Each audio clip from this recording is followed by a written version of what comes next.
It's live now? It's live Are we now. live? We're Yeah. live. We're just telling like war stories. Yes, sir. His war stories are better than mine, but I got some interesting ones though. Yes, sir. Eyeball interesting, right?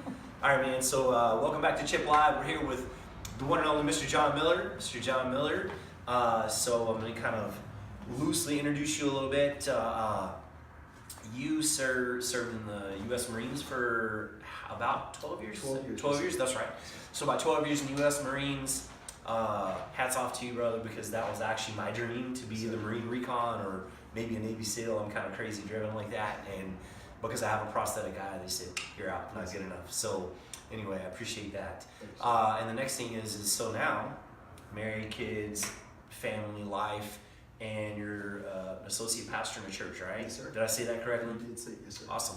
So, man, what got you into those fields? You know, just tell us a little bit about that. Yes, sir. Well, I remember as a kid, we didn't always go to church, but we went. Right. And a group of our friends would always go to vacation Bible school. And I remember during the vacation Bible schools, they would always ask us what we learned during our classes, and my hand would be the first one to go up. And so eventually they'd be like, "No, put your hand down. We want to ask somebody else." Somebody different. Yes, sir. And so normally they couldn't really answer the questions, and so they'd call on me.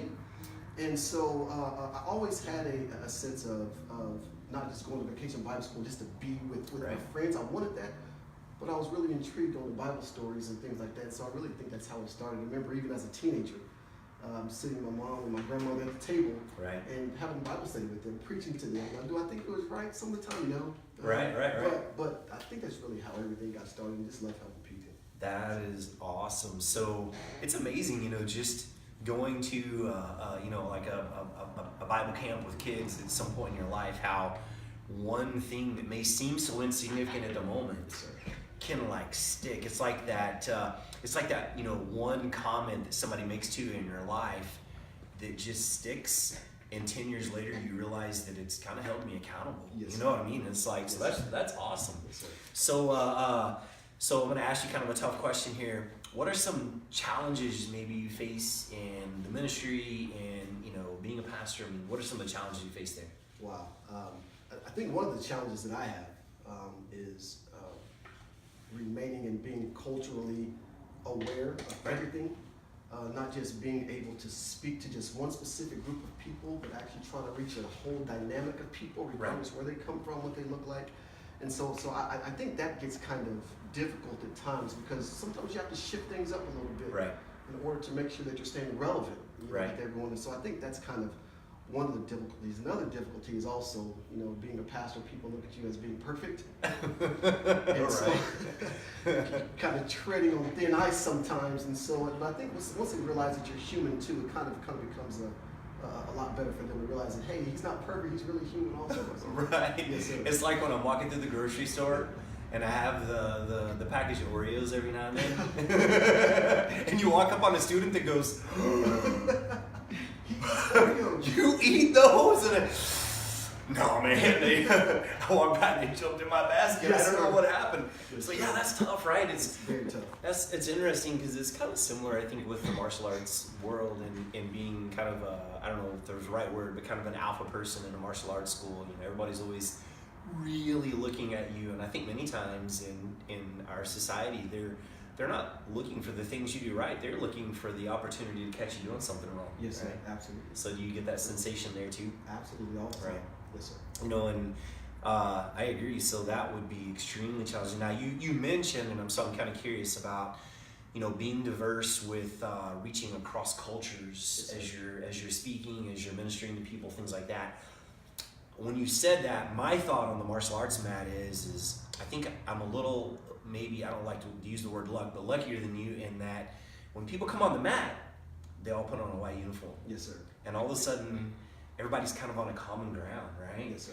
But in the church, it's not that way, is it? It's not at all. You get people from various backgrounds. Different Absolutely. backgrounds, and the way that they think things about the Bible, the way they think things about people is completely different. So you have to try to draw everybody to the common ground, and this is why we're here. Right. Yes, sir. That is powerful.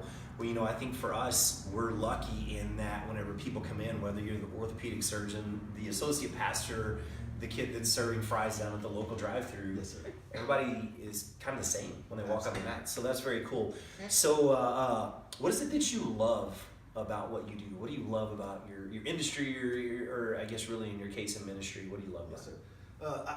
I love people. I love being around people. I love seeing somebody that comes to me that talks about problems with tears in their eyes, Right. with their head down, hurting, don't know if life is going to continue to go on. Then all of a sudden, they talk to you and you tell them that they're better than what they think they are, they're stronger than what they think they are, they have the capacity to be better. Right. And a couple weeks later down the road, they come to you saying, thank you so much. Right. Because then I'm a lot better. And so for me, that it gives me goosebumps to see the thing. Right. To me, that's what I'm called to do. Right. Is to make sure that people understand that they're a lot better than what they are, and give them the tools that they need in order to go. So that's the part that I really love about my job. That's awesome. I mean, at the core level, you're touching lives Yes, one sir. at a time, sometimes in groups, but Absolutely. I think that's what we're called to do, man. Absolutely. I think that's what we're called to do, to steward and to serve, right? Yes, sir.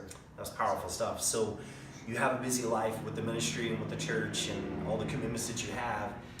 So I want to kind of get to what an area that interests me a lot too is martial arts. So what is your background in martial arts? You know, you were in the Marines, so I know you did some training there as well. You know, I think you've mentioned to me you've done some wrestling in the past, which is, in my opinion, very much a martial art as well. So tell me a little bit about that background and why would you add martial arts to your already really full plate, right? Yes, sir. It definitely is full. I started wrestling when I was about 6 years old. Right. And and so I wrestled for a long time. When I was a teenager, I dabbled a little bit in martial Right. arts, in karate. Nissan Goju was actually what it was called, Right. For a couple of years. And I liked it. I was actually pretty good at it. And at the time, they had pet students. And I just happened to be that guy. And went to college, played a little bit of baseball, and joined the Marine Corps. And they had a martial arts program. Right. And I excelled through there, and eventually became a second-degree black belt martial arts instructor Wow. in there. And so I've always loved it. You know, Right. for one, it teaches me how to defend myself if I need to. Absolutely. But to me, it does more to my mind Right. than anything. It makes me know that if I had to defend myself, I could. Absolutely. And so that's something I don't necessarily have to worry about. And so it's something I think will always stay with me. You know, regardless where I'm at in life or how old I get or how my body feels, it's always going to be something. It's more than just kicking and Absolutely. punching and Absolutely. things like that. So, Very cool. so You know, I don't know that people really realize, and I didn't realize this until I helped teach and do a little bit of work on a Marine martial arts curriculum at one point. Because I had a Marine officer come to me here at the school and say, hey, you know, would you be willing to work with us, maybe come out and teach some clinics and that sort of thing? And I did, and it was really eye-opening because I didn't realize there was an entire written curriculum yes, sir, absolutely. in the Marines for martial arts with a structured belt system and everything. Yes, sir. So for me, that was really powerful, and I think that's really cool. And so what a lot of people out there may not realize, one of the reasons that I love John so much is, you know, number one, he's a person, and that's when we should love John. But number two is, whenever he comes into school, he's like one of the most unassuming, just humble people you'll ever meet. And actually, I didn't know until just now that you were a secondary black belt in the Marine Yes, sir. curriculum. And it's not because when he's on the mat, he's not a rock star. He's always been a rock star, and I knew it, but I'm like, I never knew. And so what's cool to me about that is I think what goes along with martial arts a lot of times is the teaching of humility, right? Yes, sir, absolutely. You know, and how you carry yourself and how you respond. And so that's really powerful, and that's education, I think, for all martial artists and teachers on what we do. Yes, sir. So how long overall have you said you were 6 when you started your wrestling, and then you got into martial arts. So how long have you been training with us now? Team Chip, I've been here for a little bit over 2 years now. 2 years, cool. Yes, sir. Mhm. A little over 2 years. Very good. So what keeps you coming back? You know, is that, I know with life there are these little windows of time where you're not able to come for a week or two, and life's busy with family.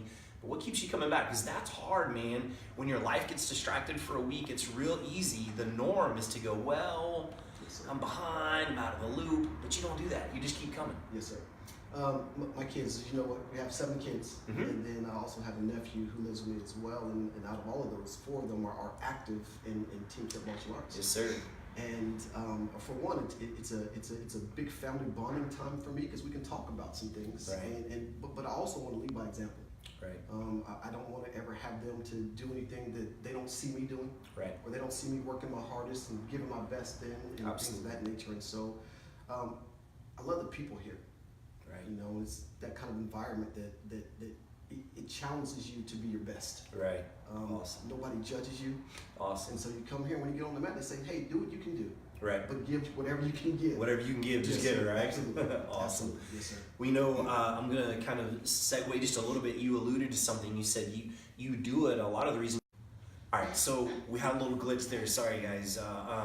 So we were talking about, you know, what's kept you coming all these years, modeling for your kids, setting an example, and the importance of modeling in our home. So, you know, so now the next question is at your age, we won't divulge that, but at your age, as a professional, as having a full plate, you know, I meet people all the time. They go, oh, you're the karate guy, or in the grocery store, everywhere. Oh, I've always wanted to do that. And I always go, hey, you know, the first class is free.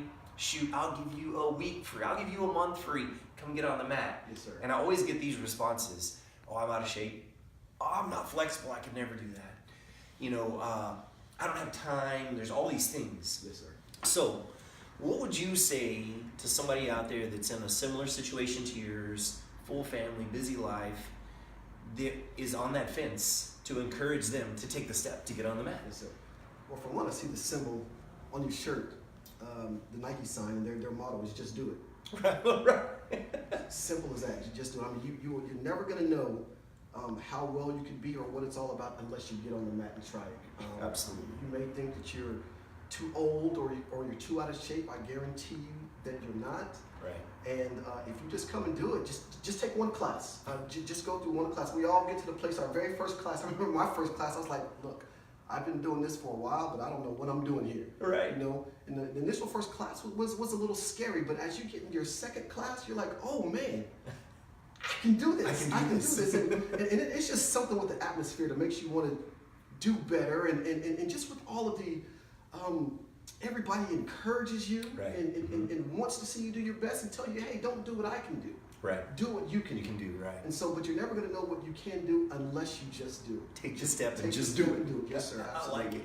Absolutely. So another objection I get sometimes is, oh, I can never wear that karate outfit, right?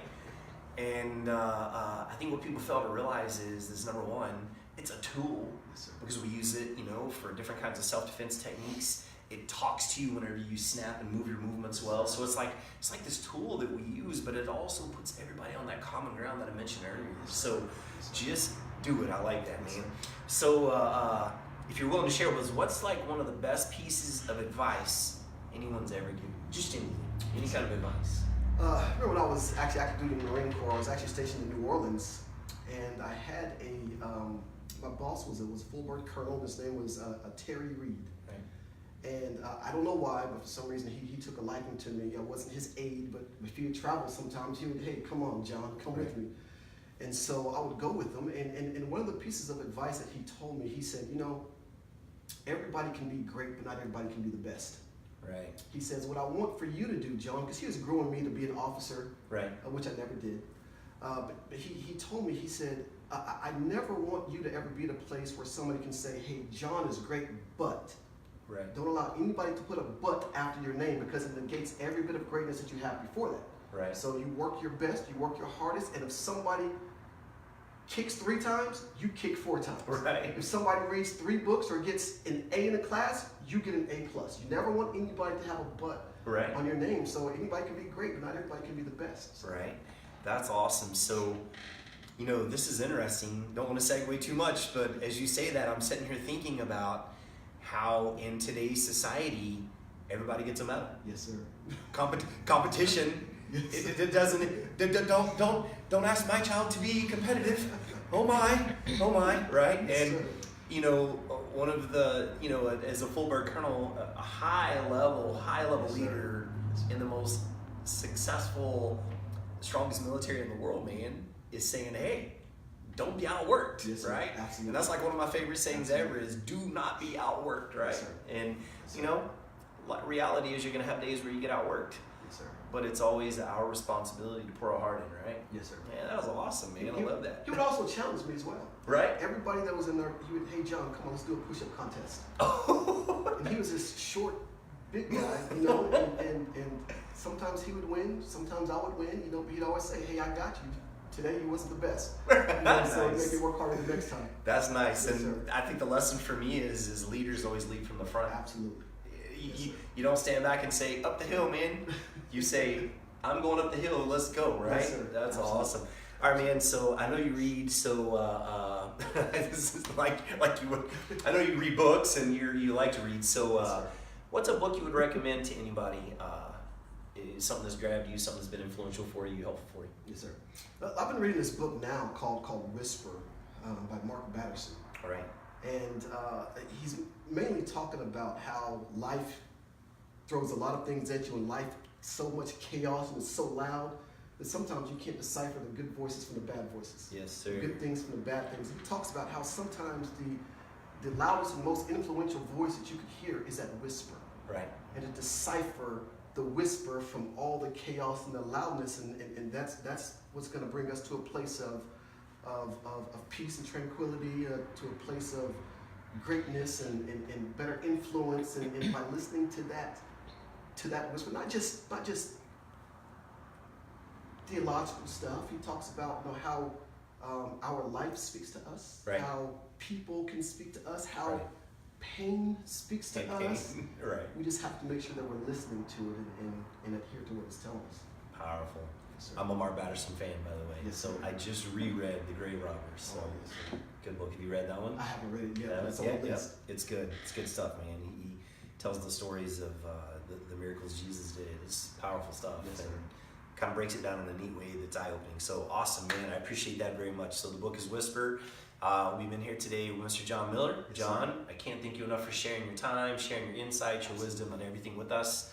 It's just awesome to have you on, brother. Thank you for having me, sir. Appreciate it. Yes, sir. All right, guys, go out there and make your day awesome.